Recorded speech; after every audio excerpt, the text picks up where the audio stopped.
आत्मा को पवित्र बनाने वाला यह आध्यात्मिक ग्रंथ आचार्य श्री पूज्यपाद स्वामी द्वारा रचित है।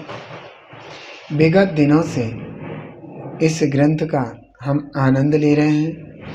आज 38वां श्लोक है। इसके माध्यम से हम पूज्यपाद स्वामी का भाव समझने का प्रयास करेंगे। तो चलते हैं, इस श्लोक को लेते हैं। यथा यथा न रोचन्ते विषया सुलभापि तथा तथा समायाति संवित्तौ तत्त्वमुत्तमम्। आचार्य भगवान कहते हैं, जैसे पिछली वाले श्लोक में कहा था, उसी को दूसरी तरीके से कहते हैं कि जैसे जैसे आसानी से प्राप्त होने वाले पंचेंद्रिय के जो विषय हैं आत्मा को अच्छे नहीं लगते, वैसे वैसे आत्मा का ज्ञान, उत्तम तत्व, आत्मा के ज्ञान के द्वारा उत्तम तत्व प्रतिभाषित होने लगता है। आत्मा का ज्ञान में सम्यक ज्ञान के द्वारा। यहाँ पर कहने का तात्पर्य यह है, आचार्य भगवान कह रहे हैं कि 5 इंद्रियों के 5 विषय होते हैं और 5 इंद्रियों के 5 जो विषय हैं उनमें जीव की प्रवृत्ति कब नहीं होती? तब नहीं होती जबकि वह अपने आप को समझता है। जब तक जीव अपने स्वभाव को, अपने स्वरूप को नहीं समझता, तब तक 5 इंद्रियों के विषयों में खूब बढ़िया तरीके से आसक्ति होती है और 5 इंद्रियों के विषयों में हुआ आसक्त जीव अपने जीवन को व्यर्थ कर डाल देता है, अपने जीवन को बर्बाद कर लेता है। कहते कि जब जीव को अपने तत्व के बारे में जानकारी हो जाती है, अपना तत्व अपना लगता है, पराई वस्तु पराई लगती है। अपना तत्व निजात्मा है, पराई वस्तु शरीर, कर्म आदि ये सब जितनी भी जड़ वस्तुएं वे हैं।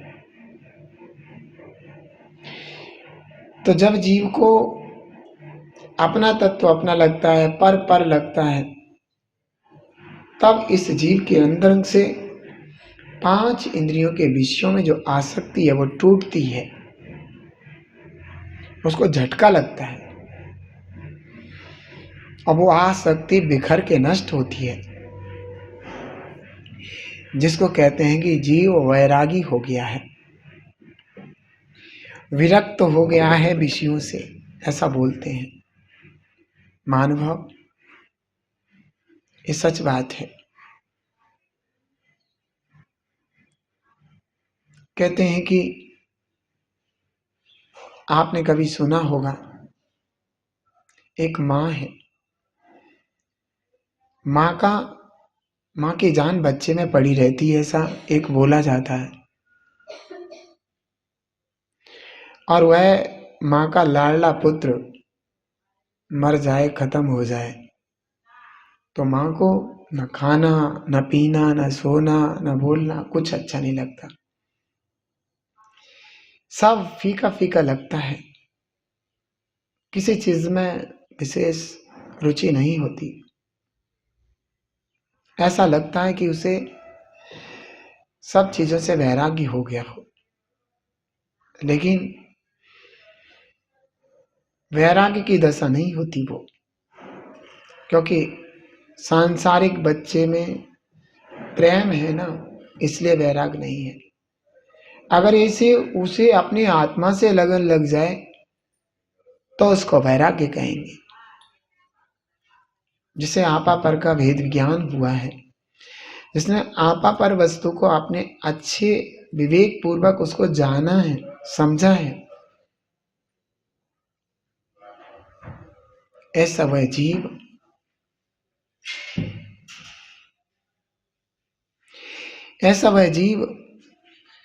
पांच इंद्रियों के विषयों में आसक्त नहीं होता, उनमें अपने मन को नहीं लगाता। विषयों का रस विष का प्याला, आत्म का नंद निराला।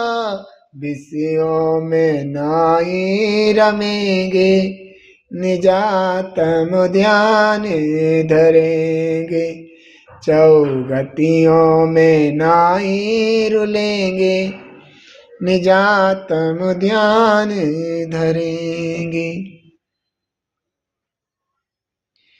ये दशा बिना आत्मज्ञान के होना संभव नहीं है।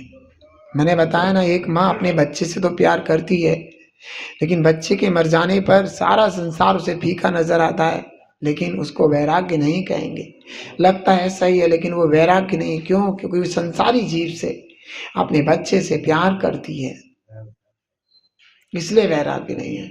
ऐसे ही जैसे उसको फीकापन सब में लगता है, खाना पीना उठना जागना सोना सब फीकापन लगता है, ऐसा ही फीकापन तो लगे, लेकिन सब संसारी जड़ द्रव्यों से लगे, सभी से लगे। अपने आत्मा को छोड़ करके सबके प्रति फीकापन होना चाहिए। तो ऐसा होना, अपने आत्मा के प्रति लगाव होना। रात दिन क्या करना है? स्वाध्याय करना है। क्या करना है? चिंतन करना है। क्या करना है? भगवान जी के दर्शन करने जाना है। क्या करना है?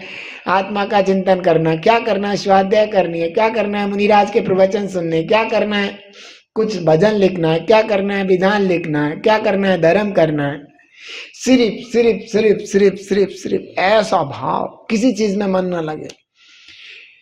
धर्म करना जरूरी और बाकी सब मजबूरी, ऐसा होना चाहिए। लेकिन यहाँ मजबूरी धर्म करना होता है और बाकी सब जरूरी होता है।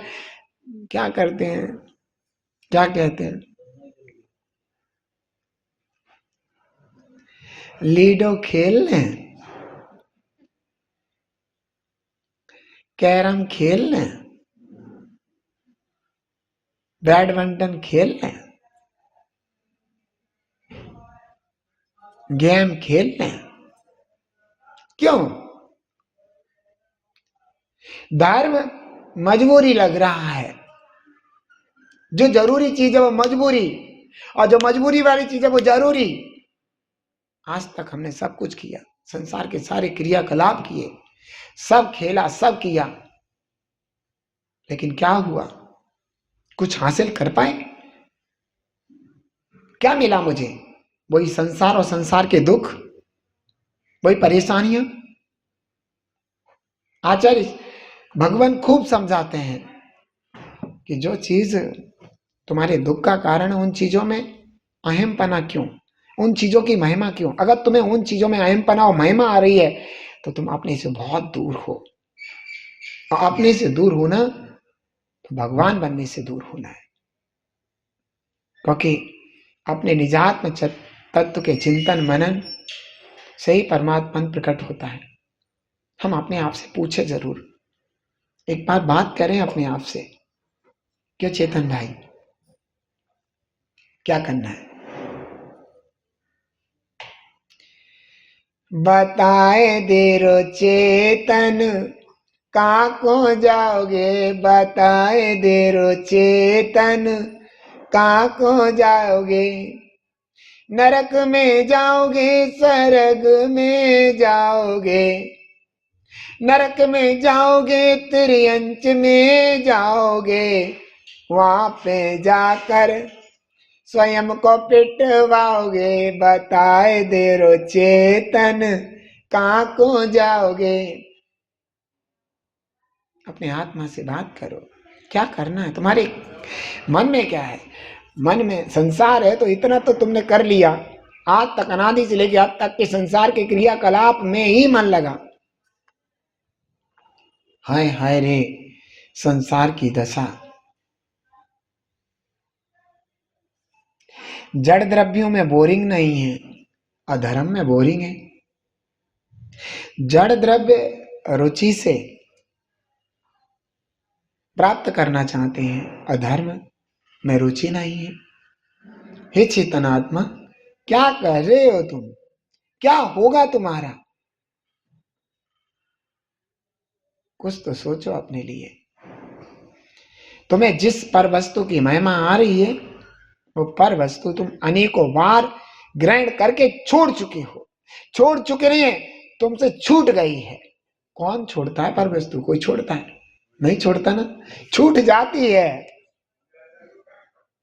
अब यहां जो सब कुछ मिला है, कौन छोड़ना चाहता? सब छूट जाता है।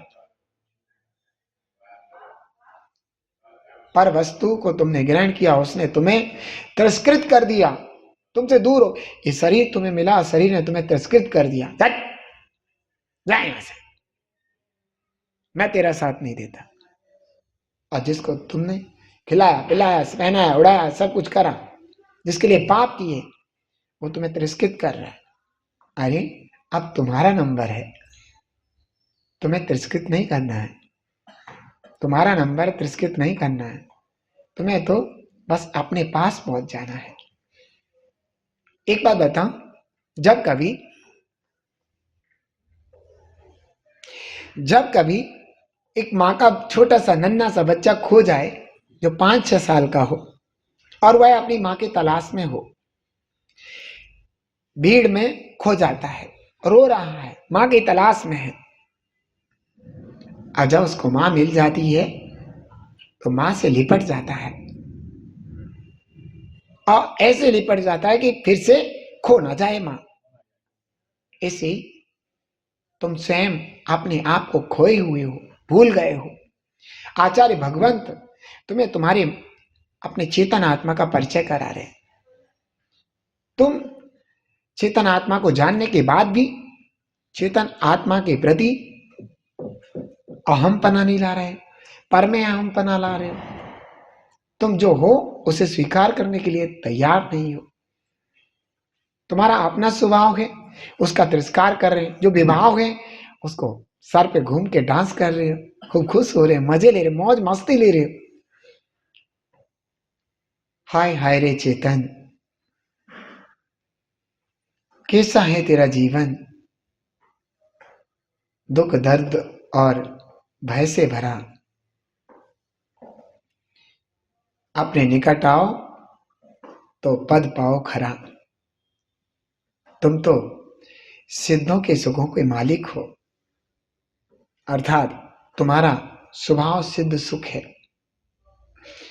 तुम इन जड़ वैभव पर अपने समय को व्यर्थ खराब मत करो, अपने निकट आओ। तुम्हें अपने निःसुख की प्राप्ति के लिए किसी से कुछ लेने की जरूरत नहीं है। तुम परिपूर्ण हो, अपने आप में पूर्ण हो। तुम्हें इधर उधर भीख मांगने की जरूरत नहीं है।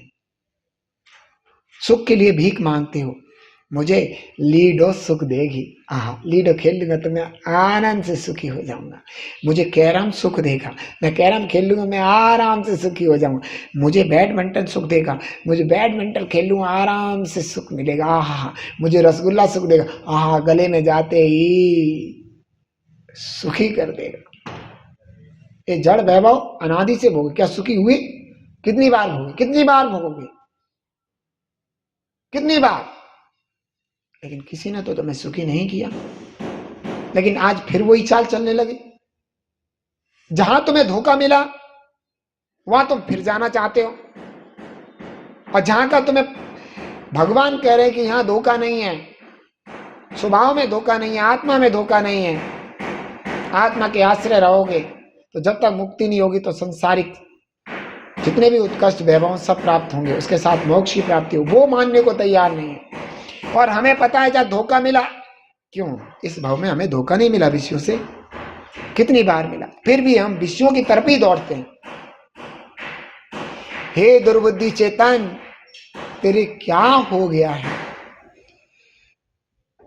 जो दुख का कारण है उसे अपना रहा है, जो सुख का कारण उसे छोड़ रहा है। कैसे कैसे कैसे तुम अपने मार्ग पे आओगे? कैसे वास्तविकता को समझ पाओगे? भगवान कह रहे हैं कि जिसे अपनी आत्मा का ज्ञान होने लगता है, जिसको अपनी आत्मा का ज्ञान हो जाता है, उसको उत्तम तत्व प्रतिभासित होने लगता है, ऐसे लगने लगता है। एक तो होता है कि आत्मा में लीनता, और एक होता है मैं ज्ञायक स्वभावी आत्मा हूं, ऐसा चिंतन गहराई से उतरने लगता है। मेरी भाव है, आचार्य भगवान के भाव हैं, तीर्थंकरों के भाव हैं कि तुम अपने आप को पहचान सको, अपने आप में अहम बुद्धि ला सको, जड़ द्रव्य से भिन्न अपने में आ सको। इसी भावना के साथ ओम नमः। ये जिनवाणी भारती तोय जपू दिन रे, जो तेरी शरणा गए सो पावे सुख। या वाणी के ज्ञान ते सूझे लो कालो, सो वाणी मस्तक नमो सदा देखी धूप गुरुदास वाणी जिनवाणी माता की नौबार नमो।